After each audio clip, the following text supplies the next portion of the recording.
What's good, YouTube? It's your boy Show back with another video, and today we're talking about Ghost of Yotei. This is the sequel to Ghost of Tsushima. I must say, I really did love Ghost of Tsushima. I feel like that game in particular is one of the main reasons why I felt like choosing PlayStation is, a good thing. Obviously, everybody's kind of mixed matching originals and exclusives now, so it's not really a big thing anymore. But I don't know. I really fell in love with the original game. I've always been a fan of the culture, I feel like Jin's story was a really good one to go through. I feel like it was really entertaining, and it, kind of learned a little bit about that time and that time period. And it was just a great story all around. You know what I'm saying? One of the best games I've ever played, and now it's getting a sequel. So on the 24th of this month, Sucker Punch pretty much announced that they would be releasing a sequel to Ghost of Tsushima, which is Ghost of Yotei. I might be saying that wrong, but it comes out in 2025, so very, very close. And we got a new hero, Atsu. It's basically gonna be similar to Ghost of Tsushima. It's gonna be like the Assassin's Creed thing. They're gonna build on the core mechanics they already have. I don't want to actually say freaking Assassin's Creed because they're going through some stuff right now. So just keep it on its own. It's basically gonna build upon the elements that Ghost of Tsushima introduced us. Well, it give us another main character to play with. We get to play, as another wandering warrior in feudal Japan. Of course, they're known for their good scenery and graphics, so it's gonna be a good game all around. You know what I'm saying? The gameplay is gonna be solid. It's gonna look amazing. I must say, just on a little side note, I am actually glad that games are starting to announce and then release not too far from each other. Like, I was tired of announcing a game, and I want to get into a rant. Tired of announcing the game, and then it comes out like 9 years later. Looking at you, Kingdom Hearts, and all the Final Fantasy games in the world. I'm tired of looking at the game, and it comes out 2, 3, 4, 5 years from now. So I'm actually glad they're announcing this, and it's gonna come out next year. So plenty enough time for people to build up hype without waiting too long.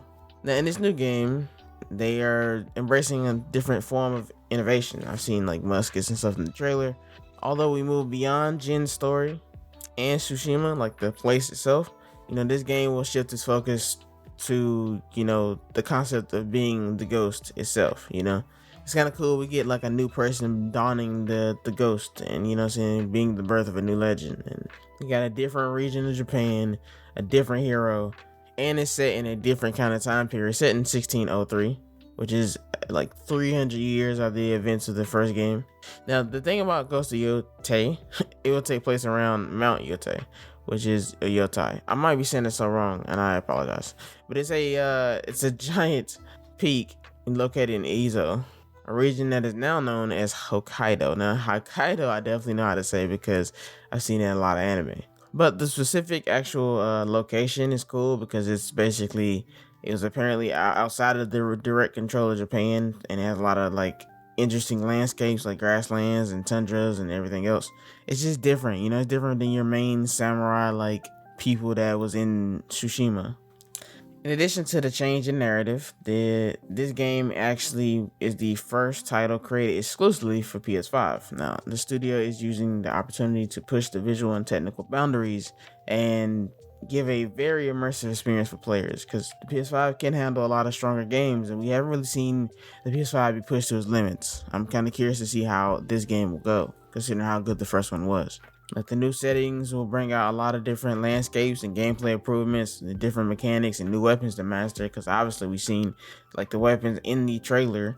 Although we don't really know the full details of Atsu's journey, we do get to watch the trailer. We do get to kind of see some of the world and see some of the weapons, see some of the gameplay that we'll be kind of jumping into. Now, it's gonna release in 2025. I'm pretty sure it's gonna say late 2025, just because if we get in the game a year away from an announcement, I'm just gonna assume it's gonna be like the latest part of the year.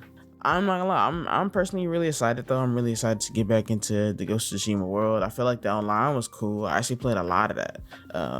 I did pretty much everything you can do in there, I think, even like the raids and stuff. And I feel like it was sort of like I don't know if it was an experimental feature, but I would have definitely played something that was a little bit more vast in that setting for sure. The gameplay was fun, and they knew that. And they created a online that was able to experience and kind of capitalize on the core gameplay. It was different, obviously, but it really just felt like playing Ghost of Tsushima together with friends, whereas something that I never had on my bucket list, to be honest. When they came out with it, I was kind of surprised. I wasn't really following any news. I didn't know it was gonna be a thing. It just kind of popped up for me. Like I said, I ended up playing a lot of it, and I ended up having a lot of fun with it.